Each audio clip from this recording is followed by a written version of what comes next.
ત્યારથી મેં singing start કર્યું હતું. સમય પ્રમાણે મ્યુઝિક પણ બદલાતું હોય. તે દેશી ઢોલ ને એવું ચાલતું હતું.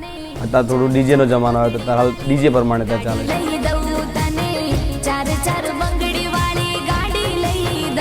એ જેટલું સારું ગીત કરશે અને જેટલું સારું ગીત ગાશે અને લોકોને એન્જોય કરશે તો 100% પૈસાનો વરસાદ થાય જ છે અને થતો જ રહેશે.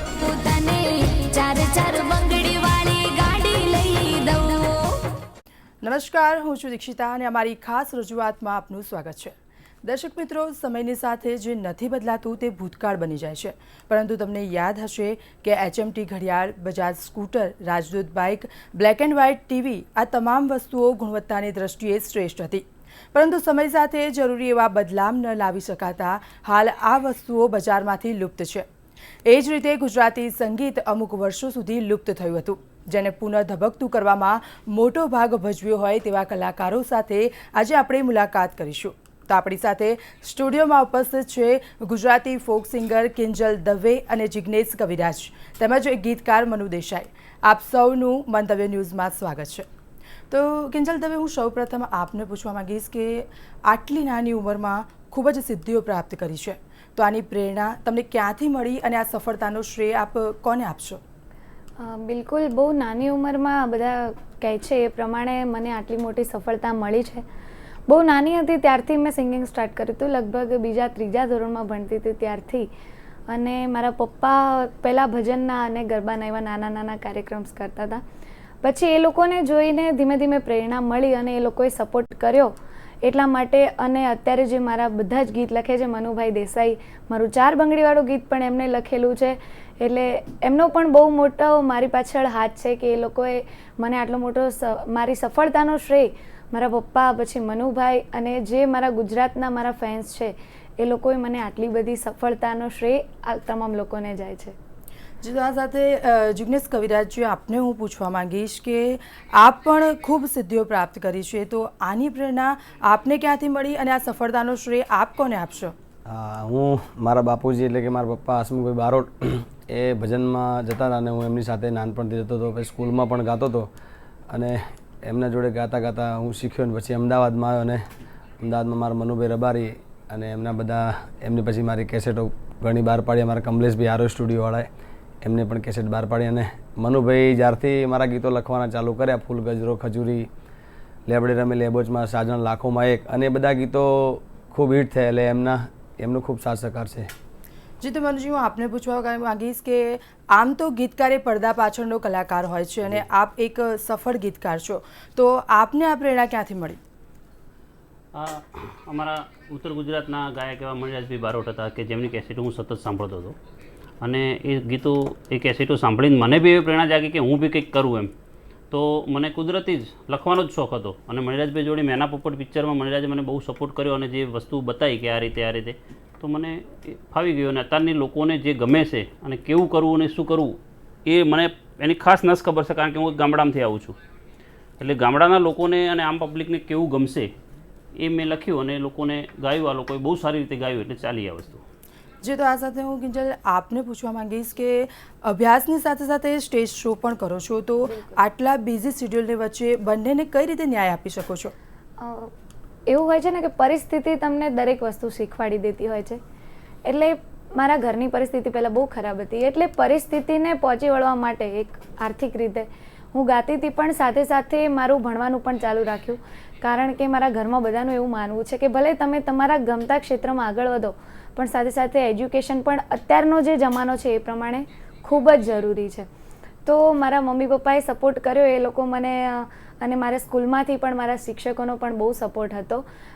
કોઈક દિવસ મોડું થાય, હોમવર્ક બાકી હોય, એ લોકો બહુ ચલાવી લેતા, બહુ મને કોઓપરેટિવ થતા. એટલે ખૂબ એ લોકોનો સપોર્ટ હતો, એટલે હું બંને ક્ષેત્રમાં મેનેજ કરી શકી સાથે. જી જગદીશ, તો હું આપને પૂછવા માંગીશ કે જૂના જમાનાનું સંગીત અને આજના જમાનાના સંગીતમાં શું ફરક છે? ફરકમાં એવું છે કે એ જમાનાના ગીતો બી થોડાક એવા હતા કે ભાઈ ધારો કે કિંજલબેન દવે અત્યારે હમણાં ગીત જે ગાયું ઓડી ગાડીવાળું, એ વખતે અત્યારના જાન જતી હોય તો ઓડી ગાડીમાં જાન જતી, અને એ વખતે પેલા ગાડામાં જાન જતી હતી. અને એ વખતે ગાડાના ગીતો, એટલે સમય પ્રમાણે ગીતો બદલાતા હોય, સમય પ્રમાણે મ્યુઝિક પણ બદલાતું હોય. એ વખતે દેશી ઢોલ ને એવું ચાલતું હતું. અત્યારે થોડું ડીજેનો જમાનો આવે તો અત્યારે હાલ ડીજે પ્રમાણે ત્યાં ચાલે છે. જી, તો આ સાથે હું મનોજીને પૂછવા માંગીશ કે ગુજરાતના લોકગીતો જે રીતે લોકપ્રિય થઈ રહ્યા છે અને આગામી વર્ષોમાં આપ ગુજરાતમાં લોકગીતોનું કેવું ભાવિ જોઈ રહ્યા છો? જે લોકપ્રિય થયા રહ્યા છે એનું કારણ ભાઈએ કીધું એવું જ છે કે ભાઈ જે પ્રકારના લોકો જેને જેવું ગમે છે એવું આપણે પીરસીએ છીએ, એવું આપણે કરીએ છીએ, જેથી કરીને લોકોને ગમે છે. અને અત્યારે ભાવિ આપણે જે ચાર બંગડી જોઈ રહ્યા છો તમે બધા, કે જે કદાચ ગુજરાતનું પહેલું ગીત એવું છે કે એને એટલા વ્યુઅર્સ મળ્યા છે. તો જે આપણે સારું ગીત કરશું અને સારી મહેનત એવું કરીને જે બી સારું ગાય છે કે સારું લખાય છે, સારી વસ્તુ બને છે, એ 100% ચાલે છે. પણ સારી વસ્તુ કરશું તો ચોક્કસ ચાલશે, આવું માનવું છે મારું. જી, તો કિંજલજી એક પ્રશ્ન આપને કે તમે સ્ટેજ પર પરફોર્મ કરો છો ત્યારે ફેન્સ તરફથી સૌથી વધારે કયા ગીતની ફરમાઈશ કરવામાં આવે છે અને એ ગીત અમારા દર્શક મિત્રો માટે તમે પણ આજે અહીંયા આવી ગાઓ?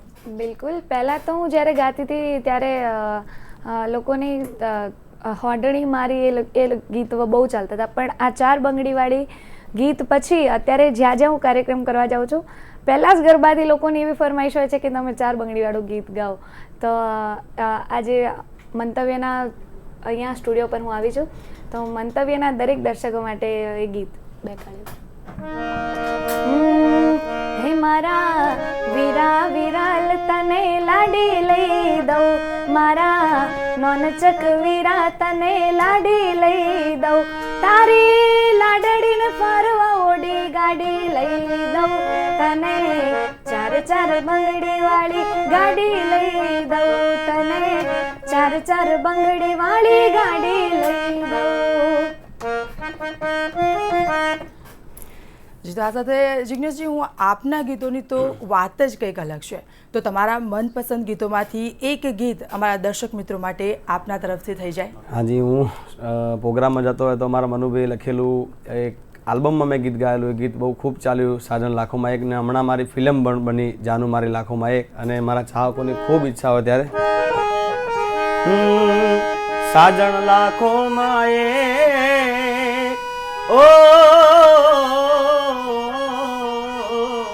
સાજણ લાખોમાં એક દોતે હો નાની રેખ, જાનુ લાખોમાં એક દોતે હો નાની રેખ, તારી રેખ મારા પ્રેમનું નિશાન છે હો, તારી રેખની યાદ મને આવશે. જી, થેન્ક યુ. તો આ સાથે મનુજી હું આપને પૂછવા માંગીશ કે અગાઉ ફિલ્મોમાં ગુજરાતી ગરબા, ભજન અને લોકગીતનો ઉપયોગ થતો હતો અને આજે પણ લોકપ્રિય છે, તો આપ હાલની ગુજરાતી ફિલ્મો અંગે આ બાબતે શું કહેશો? જે પબ્લિક સમજી શકે, પબ્લિક ગઈ શકે એવા ગીતો જેણે બી કર્યા છે, ફિલ્મના હોય કે આલ્બમના, તો એ ચાલે જ છે.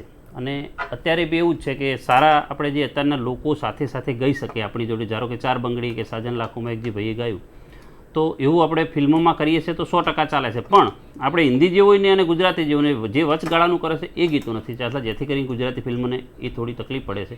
પણ સમજી અને આપણે જે ચાલતું હતું પહેલાં જે લોકો નરેશ મહેશ કરતા હતા અને અત્યારે આપણે જે કરી રહ્યા છીએ, આવું જો કરવામાં આવે તો 100% ચાલે છે. પણ જે વચગાળાના ગીતો કરવાના હોય, જે આપણી જોડે કોઈ નથી ગઈ શકતું, નથી સમજી શકતું, આ ગીતોને લઈને તકલીફ પડતી. તો કિંજલજી હું આપને પૂછવા માંગીશ કે ગુજરાતી આલ્બમો હજારોની સંખ્યામાં રિલીઝ થતા હોય છે, તો શું આપ માનો છો કે અમુક ગીતોની લોકપ્રિયતા ટૂંકા દિવસની જ હોય છે? બિલકુલ. દરેક વ્યક્તિનો કે દરેક વસ્તુનો એક પિરિયડ હોય છે. તમે કીધું ને કે બજાજનું સ્કૂટર હતું, અમુક કેશિયો છે, એ લોકોની બહુ સારી ગુણવત્તા હતી, છતાં પણ નવી વસ્તુ જો માર્કેટમાં આવશે ને અને એની ક્યાંક ને ક્યાંક એની લોકપ્રિયતા જો વધશે તો પાછળની વસ્તુની લોકપ્રિયતા ઘટતી જશે. એવી જ રીતે દરેક કલાકારનો એક સમય પિરિયડ હોય છે, એટલે પાછળ જો કોઈ સારો કલાકાર આવશે અને એનાથી પણ સારું ગીત આપશે તો ચોક્કસ જે જૂનું છે એની લોકપ્રિયતા ઘટવાની જ છે. જી, તો આપને પૂછવા માંગીશ કે ગુજરાતી ફિલ્મોનું લોક સાહિત્ય અને લોકગીતોનું આપની દ્રષ્ટિએ કેવું ભાવિ છે? હવે લોકગીતોના અંદર તો કેવું કે અત્યારે જે જૂના લોકગીતો હોય એના અત્યારના લોકગીતો થોડાક પ્રેમના આવી ગયા છે. એ વખતે પ્રેમ આખો અલગ હતો અને અત્યારનો પ્રેમ આખો અલગ છે. એમાં અત્યારે થોડુંક સમય પ્રમાણે આખો અલગ પ્રેમ હોય અને એ વખતે જોબનિયું આજે આવ્યું ને કાલ જશે, જોબનિયાને આટિયાળી પાઘડીમાં રાખો, અને અત્યારે થોડોક સમય બદલાયો એટલે અત્યારે થોડા પ્રેમના ગીતો થઈ ગયા, આટલો ફરક પડ્યો. જી, તો આ સાથે અમારી ખાસ રજૂઆતને ચર્ચાને યથાવત રાખીશું, પરંતુ હાલ રોકાઈશું એક બ્રેક માટે.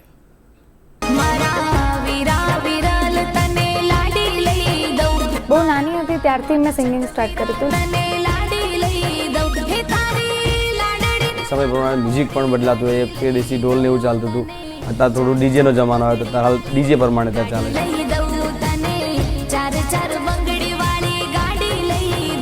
એ જેટલું સારું ગીત કરશે અને જેટલું સારું ગીત ગાશે અને લોકોને એન્જોય કરશે તો 100% પૈસાનો વરસાદ થાય જ છે અને થતો જ રહેશે.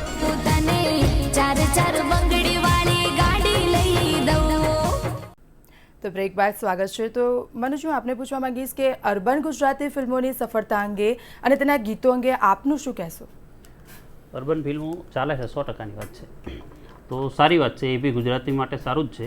પણ જે એકદમ જે લોકલ પબ્લિક છે એ ત્યાં સુધી નથી પહોંચી શકતી. એટલે એના માટે તો જે રૂરલ ચાલે છે ચાલે જ છે. બાકી અર્બન સરસ હમણાં સારા ફિલ્મો આવ્યા અને ચાલે જ છે એમાં, અને ગુજરાતી માટે સારું બી છે. જી, તો કિંજલજી, હું આપને પૂછવા માંગીશ કે કર્ણપ્રિય ગુજરાતી ગીતોની રચના હાલના સમયમાં થઈ રહી છે, એવું આપ માનો છો?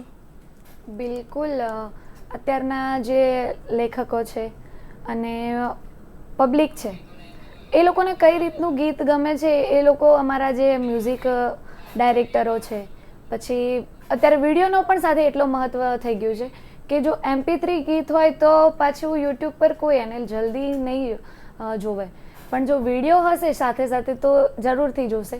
અને જે મ્યુઝિક છે, વિડીયો છે, ગીત જેણે કમ્પોઝ કર્યું છે, લખ્યું છે, એ લોકો ચોક્કસથી એક મીટિંગ કરીને એ લોકો વિચારે છે કે અત્યારે પબ્લિકમાં કઈ રીતના ગીતો ચાલી રહ્યા છે. દાખલા તરીકે હું પ્રોગ્રામમાં જ અમે લોકો જતા હોય, હું જિગ્નેશભાઈ, તો અમુક જગ્યાએ કાગળમાં લખીને લોકો ફરમાઈશ આપતા કે આ ગીત ગાઓ, આ ગીત ગાઓ, તો આપણને એવી રીતે ખબર પડશે કે અત્યારે લોકોને કઈ પ્રકારના ગીતો ગમે છે. તો ચોક્કસથી અમે બધા એવા પ્રયત્ન કરીએ જ છીએ કે લોકોને ગમતું ગીત અમે લોકો લાવીએ અને એ લોકોને પણ લાગે કે ના, હજી આપણું ગુજરાતી સંગીત મરી નથી ગયું, જીવે છે, અને ગુજરાતી ગીત સાંભળવામાં પણ અમને લોકોને મજા આવશે. તો જિગ્નેશજી, હું તમને અને કિંજલજી, હું તમે બંનેને એક રિક્વેસ્ટ કરીશ કે તમે બંને સાથે ગાયેલું કોઈ પણ 2-3 ગીતો મારા દર્શક મિત્રો માટે થઈ જાય.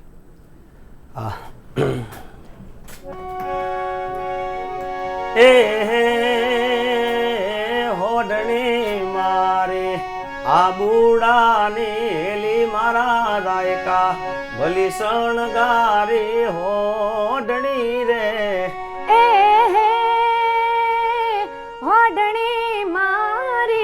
હોડણી મારી રમતી બમતી આવે મારા સાહેબા, ભલી શણગારી તમે હોડણી. એ દુનિયા અમારી કોઈ હગી નથી માં, અમારી દુબળી દશા હતી, કોઈ નતું ત્યારે મારી વિહત હતી.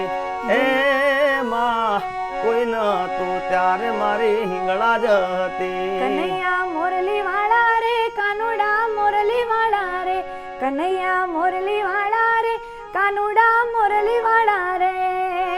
એ તમે જશોમાં ના જાયા રે વાલીડા મોરલી વાળા રે, છતાં મને લાગો વાલા રે વાલીડા મોરલી વાળા રે. જી, તો મનોજી, હું આપને પૂછવા માંગીશ કે ડાયરામાં કે પ્રોગ્રામ વખતે સ્ટેજ પર નોટોનો વરસાદ થાય છે, તે અંગે આપનું શું કહેવું છે? હા, વર્ષોથી આ તો થતું જ આવ્યું છે, પણ જેટલું બી લોકોને જે ગમતું ગીત આવે અને જે ગીતને લોકો પૂરો એન્જોય કરે છે એમાં 100% વરસાદ થાય જ છે. પણ એમનું મનગમતું ગીત હોય, એ મનગમતા ગીતોની ફરમાઈશ હોય, જેથી કરીને આ લોકોને એકદમ જુસ્સો આવી જાય અને જે ધાર્મિક કાર્ય હોય કે જે બી કાર્યમાં લોકો નાખતા હોય છે, એટલા માટે એ જેટલું સારું ગીત કરશે અને જેટલું સારું ગીત ગાશે અને લોકોને એન્જોય કરશે તો 100% પૈસાનો વરસાદ થાય જ છે અને થતો જ રહેશે. જી, તો આ સાથે કિંજલ દવે અને જિગ્નેશ કવિરાજ, આપણે બંનેને તો હું એક જ રિક્વેસ્ટ કરીશ કે તમને જે પણ મનગમતું ગીત હોય અમારા દર્શકોને તમે સંભળાવો, કારણ કે આજે હું તમને પ્રશ્ન પૂછીને બોર કરવાની માંગતી.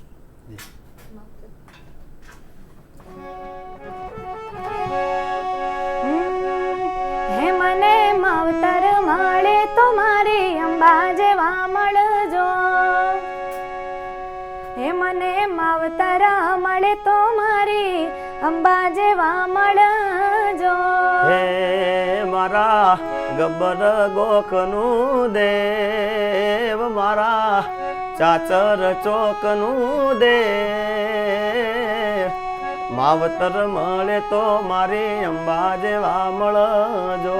હે મને માવતર મળે તો મારી અંબા જેવા મળજો. ફૂલ ગજરો રે મારો હીર ગજરો, ફૂલ ગજરો રે મારો હાર ગજરો, અલા ગુંથી દે માલણિયા મારો હીર ગજરો. એ ફૂલ ગજરો રે મારો હીર ગજરો, ફૂલ ગજરો રે મારો હીર ગજરો, ગુથી લે માલણિયા મારો હીર ગજરો. એ ગુંથી દે માલણિયા મારો હાર ગજરો. જી તો ધન્યવાદ.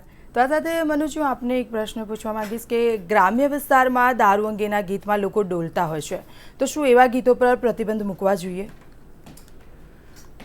દારૂ અંગેના આમ તો જે આ લોકો ઝુંબેશ ચલાવી રહ્યા છે દારૂ અંગેની, તો સારી વાત છે, ના પીએ કોઈ તો, પણ જે લોકો એન્જોય કરે છે ગીતમાં અને રમે છે એના માટે તો ખરેખર એ મોજ જ હોય છે કે એવું નથી હોતું કે દારૂ પીવે એ જ સાંભળે છે કે દારૂ.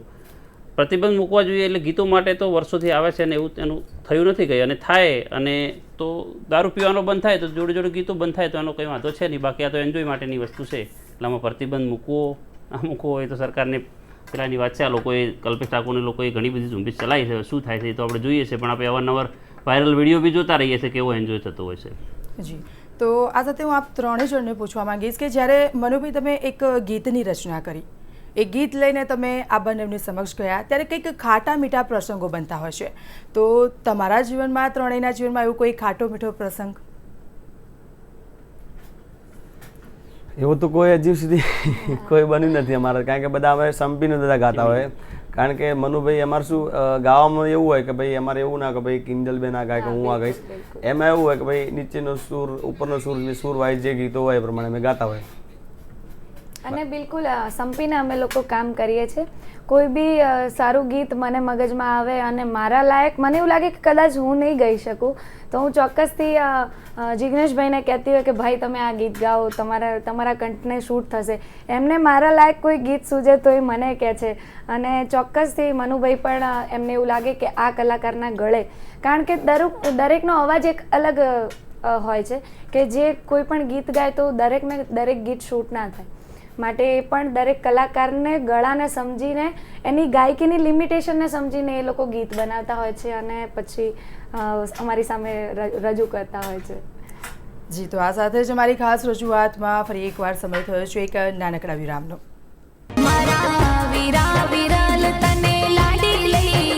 બહુ નાની હતી ત્યારથી મેં સિંગિંગ સ્ટાર્ટ કર્યું હતું. સમય પ્રમાણે મ્યુઝિક પણ બદલાતું હોય, એ દેશી ઢોલ ને એવું ચાલતું હતું. અત્યારે થોડું ડીજેનો જમાનો આવે તો હાલ ડીજે પ્રમાણે ત્યાં ચાલે છે.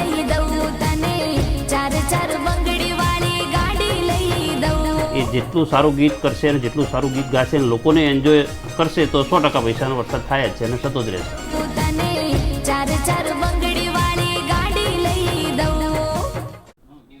તો બ્રેક બાદ સ્વાગત છે. તો આપણી સાથે જોડાઈ ગયા છે ખાસ રજૂઆતમાં. તો હું અમને પૂછવા માંગીશ કે ગુજરાતી ગીતોના આધુનિકરણ અંગે આપનું શું કહેવું છે મનુજી? ગીતો તો જે પ્રકારના ચાલી રહ્યા છે, જે આધુનિક અને તાના જે ચાલી રહ્યા છે એના લોકો જેટલું સારું ગાઈ રહ્યા છે અને જે ગીતો આવી રહ્યા છે એ બાબતમાં ખરેખર અત્યારે જે સરસ ચાલી રહ્યું છે એ એવું ને એવું ચાલતું રહે બસ, અને લોકો એને સમજતા રહે. જી, તો આ સાથે હું કિંજલ દવે અને જિગ્નેશ કવિરાજને એક ફરીથી રિક્વેસ્ટ કરવા માંગીશ કે એક સરસ અમારા દર્શક મિત્રો માટે 2-3 ગીતો. હાજી, હમણાં અમારે શું જેમ સમય બદલાતો એમ ગીતો બદલાય. પહેલાં ગીતો મેં થોડા ગરબા ગવાતા, તારના ગરબાએ લોકગીતો મારા મનુભાઈ રબારી હમણાં નવા ગણાય લીધા. કે એમાં એક અત્યારે હમણાં ગીત ગુજરાતમાં ગોગા મહારાજનું બહુ ચાલેલું છે ત્યારે. હે ગોગોરણો રાજા રે ગુજરાતમાં ગોડલે ગોગરમાં, હે ગોગોરણો આયા રે ગુજરાતમાં ગોડલે ગોગરમાં. હે બાપો મારો શેષનાગનો અવતાર, બાપો મારો ધરતીનો ધણી કેવરા. હે ગોગોરણો આયા રે ગુજરાતમાં ગોડલે ગોગરમાં. હે મોંડવારો પાવો તમે ફૂલડા વેરાવજો, મોંડવા રૂપાવજો તમે ફૂલડા વેરાવજો લાડે ને કોડે મારી મેલડી વધાવજો ફૂલડા વેરાવજો તમે મોડવારો પાવજો લાડે ને કોડે માતાજીને તેડાવજો ઓ માં ઢોલીડા તેડાવજો રૂડા ઢોલ વગડાવજો ઢોલીડા તેડાવજો રૂડા ઢોલ વગડાવજો લાડે ને કોડે મારી મેલડી વધાવજો લાડે ને કોડે મેલડી માને વધાવજો એ ખજૂરી તારા જરમરિયાળા લીલા પીળા પોનજો માં રીમ જીમ રીમ જીમ રીમ જીમ એ રીમ જીમ વાયરા ચોર મિયાયા ખજૂરી તારા જરમરિયાળા લીલા પીળા પોનજો રીમાજી મારી માજી મારી માજી મા રીમજીમ વાયરા ચોર મિયાયા હે કોનુડો જીલવા હેડો રે ગોપીયું ચેડે પડી રે મનુડો જીલવા હેડો રે ગોપીઓ છેડે પડી રે એ હઠીલા ડાયા થાજો રે યાદનો દાડો રે વાદે જોરે હઠીલા ડાયા થાજો રે યાદનો દાડો રે વાદે જોરે ચારમાં ચૈરું પાળી રે કાના તારી વહુરું પાળી રે એ પાવા વાગ્યાન લેર લાગી મારા વાલા પાવા વાગ્યાને લેર લાગી મારા વાલા મોહન મોરલી વગાડ મારવા લીડા હે ગોપીઓને ઘેલું લગાડે મારા વાલા ગોપીઓને ઘેલું લગાડે મારા વાલા માધવ મોરલી વગાડે મારા વાલા એ લેඹડે રમે લેંબોચમાં વાગ્યા રે ઢોલીના ઢોલ લેબડે રમે લેબોજમાં વાગ્યા રે ઢોલીના ઢોલ એ વાગ્યા રે ઢોલીના ઢોલ વાગ્યા રે ઢોલીના ઢોલ વાગ્યા ઢોલીના ઢોલ વાગ્યા રે ઢોલીના ઢોલ લેબડે રમે લેબોજમાં વાગ્યા રે ઢોલીના ઢોલ એ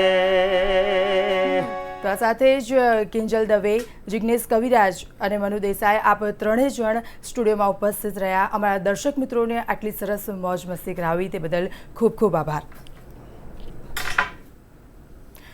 તો આ સાથે જ અમારી ખાસ રજૂઆતમાં અત્યારે બસ આટલું જ, પરંતુ આપ જોતા રહો મંતવ્ય ન્યૂઝ. નમસ્કાર.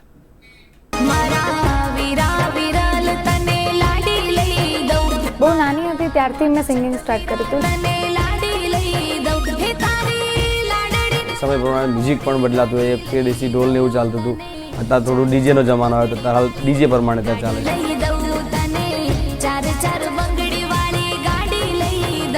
એ જેટલું સારું ગીત કરશે અને જેટલું સારું ગીત ગાશે અને લોકોને એન્જોય કરશે તો 100% પૈસાનો વરસાદ થાય જ છે અને થતો જ રહેશે.